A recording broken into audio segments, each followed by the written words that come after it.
Hey everybody. Today I'm going to be talking to you about how to apply inverted pairs to a major 2-5-1 progression. So if you haven't checked out the other videos that I've done on inverted pairs, check them out. I've done it with the major scale, harmonic minor scale, and the whole tone scale. Here's a quick review of the major 2-5-1 progression for those who need a little refresher. This is in concert E flat major, so it starts off with F minor 7, goes to a B flat 7, and resolves to E flat major 7. Below here I have the keynotes, the chord tones, and the 1, 3, 5, 7s of each of these chords. So as we play the ascending version, we're going to start on the 1 of the 2 chord, the 1 of the 5 chord, and then resolve it to the 1 of the 1 chord, and then all the 3s, the 5s, and the 7s.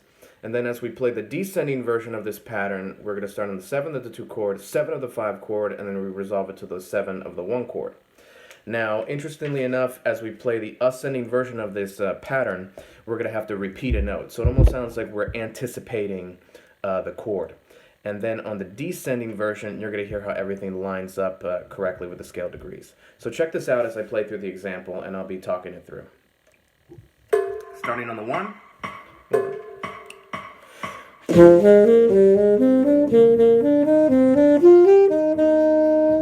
So you hear that repeated note? Now the 3.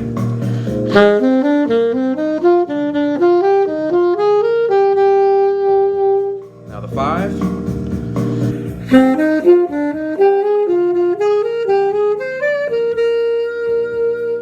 Now the 7.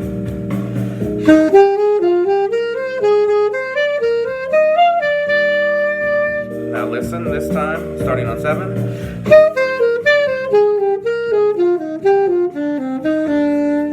See how everything lines up? Now on the 5.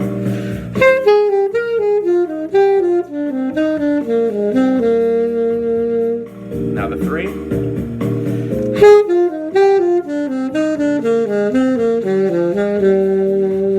Finally the 1. Happy shedding, everybody.